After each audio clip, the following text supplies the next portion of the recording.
As someone who has always had financial help throughout my education, I've become familiar with the help available at every stage.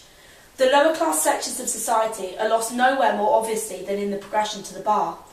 If the student loan debt touching the £60,000 mark is not enough, then try a career at the bar. You'll be fortunate enough to most likely require another loan to cover the extortionately high BPTC fees of around £16,000 on average, not to mention the cost of living or commuting to one of only 8 locations around the country. This sad fact manifests itself in a profession already viewed as elitist and inaccessible, a contradiction so potent, seeing as barristers are, what I often view, as translators of the traditionalistic practices of the law to the ordinary person to whom it applies. As can be seen in Section 47 of the Equality Act 2010, there is a section dedicated to preventing discrimination in the barrister profession. The fact that your sector is specifically named shows that it is of paramount importance that discrimination is avoided. And can you dispute that, when the bar, coupled with the judiciary, has always been criticised for its underrepresentative nature? In the profession I've always aspired to, I've unfortunately felt like perhaps I don't fit the mould. I come from a low-income family background with nothing more than my student loan to fund me through my education. I've genuinely had to think about whether the BPTC is viable for me. Although not a direct discrimination at the application stage, it is a premature diversion which redirects the dreams of people like me from the pursuit of their academic and professional hopes.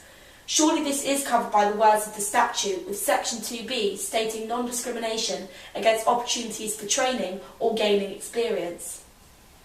The Equality Act Section 13(1) says that discrimination takes place when a person is treated less favourably because of a protected characteristic. Although social background is not listed as one of the 9 characteristics within the Act, this list is not designed to be exhaustive. I suggest that this issue is indirectly discriminate on less well-off people, putting them at a unique disadvantage despite requiring BPTC training to progress to the bar. Some figures most shocking to me were these. 65% of pupil applicants in the BSB's 2011 study have an expected level of debt under £30,000, which would now work out as only just having covered 3 years of university tuition fees, and a shocking 15% would have no debt whatsoever. This is telling of their financial backgrounds, as I expect to enter pupillage with a debt approximating £60,000, having had to rely solely upon a student loan to cover both university and BPTC tuition. Having researched further into this, my glimmer of hope that a career at the bar would be accessible to me has sadly been dulled. With so many aspiring to this beacon of the professional world, the availability of scholarships, although improving, is comparably slim. This calls for commitment from the Inns of Court to expand their scholarship schemes by seeking more private input towards awards. The example has been set by Middle Temple, who offer a specially tailored access scheme to applicants from this background. This is not to suggest that those less fortunate would be unable to compete for an academically chosen grant, but is to accommodate for the obvious disadvantage they experience. In 2011, only 14% of students used a scholarship or bursary as the main source of their BPTC funding. And more recently, in 2017, only 258 awards were given by the Inns of Court, despite there being 2,910 BPTC applicants in 2015/16. This is far too small a number in my opinion, one which alienates far too many from the profession for fear that without a bursary, the BPTC is not an option for them. The BSB produced a consultation paper on the 1st of December 2016 entitled The Future of Training at the Bar. One of the main focal points of the paper was affordability of the BPTC. In this they state, the economic cost of qualifying for the bar inevitably deters many able but less economically well-off students from even considering such a career.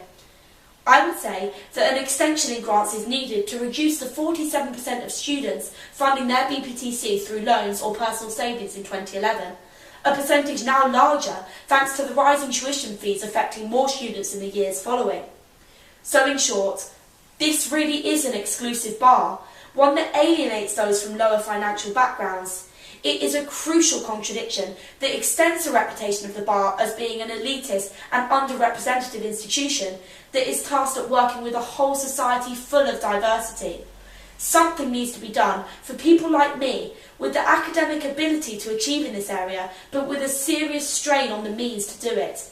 It's time for the Inns of Courts to take it upon themselves to listen to the BSB's acceptance of an affordability issue and to go some way towards rectifying it. The problem is not going to go away without change. No one likes exclusive bars anyway. They're full of people just like yourself. And where's the fun in that?